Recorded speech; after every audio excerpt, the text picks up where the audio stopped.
துலாம் ராசி நேயர்களுக்கு பிப்ரவரி மாதம் 2026 எப்படி இருக்கும் பாருங்கள். 4ஆம் பாவத்தில் 4 கிரகங்கள் இப்பொழுது இருக்கிறார்.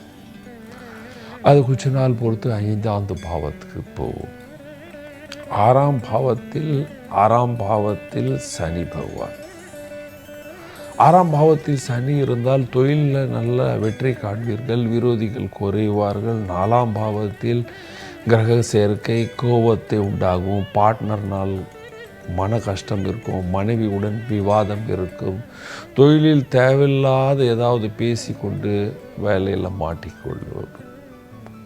வியாபாரம் பண்ணுறவங்க வியாபாரம் பண்ணும் பொழுது கொஞ்சம் சாந்தமாக வியாபாரம் பண்ணுங்க. அது இம்போர்ட் இருந்தாலும் சரி, லோக்கல் வியாபாரம் இருந்தாலும் சரி, பேசும்போது டோன் நல்லா ஸ்வீட்டாக இருக்க வேண்டும். ஹொய் என்னடா வியாபாரம் கொடுத்தியா, காசு கொடுத்தியா அப்படின்னு எல்லாம் பேசாதீங்க. இந்த மாதம் நீங்கள் எவ்வளோ ஸ்வீட்டாக பேசுகிறீங்களோ அது உங்களுக்கு அவ்வளோ லாபத்தை கொடுக்கும். வயிற்று சம்பந்தமான சில பேருக்கு பிரச்சனை இருக்கும், வாய்வு தொல்லைகள் இருக்கும். நீங்கள் அரசியலில் இருந்தால் பெயர் புகழ் இருக்குது, ஆனால் ஆரோக்கியத்தை கவனிக்க வேண்டும். தன்னுடைய வார்த்தைகளில் கவனித்து பேச வேண்டும்.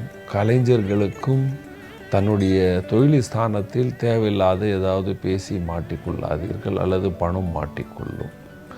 விவசாயிகளுக்கு நல்ல லாபம் இருக்குது. வேலைக்கு செல்கிற ஆண் பெண்களுக்கு கண்டிப்பாக இந்த மாதம் எண்டில் ப்ரமோஷன் அல்லது பாராட்டு ஏதாவது நடக்கும் என்று சொல்லலாம். நீங்கள் ஸ்டூடெண்ட்டாக இருக்கீங்க, நல்லா படிப்பீங்க, ஆனாலும் மனம் இப்படியும் அப்படியும் போகணும். சுக்கிரன் அஸ்தமாக இருக்கும் பொழுது கார் வாங்கலாமா, ஸ்கூட்டர் வாங்கலாமா, இதை செலவு பண்ணலாமா அப்படின்னு மனசு போய்கொண்டே இருக்கும். என பரிகாரம் செய்யலாம்.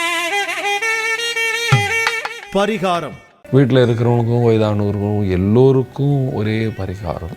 என்ன பரிகாரம்? தினமும் ஆஞ்சநேயர் பூஜை செய்ய வேண்டும். தினமும் ஆஞ்சநேயர் பூஜை. ஆஞ்சநேயர் பூஜை பண்ண பிரச்சனைகள் குறையும்.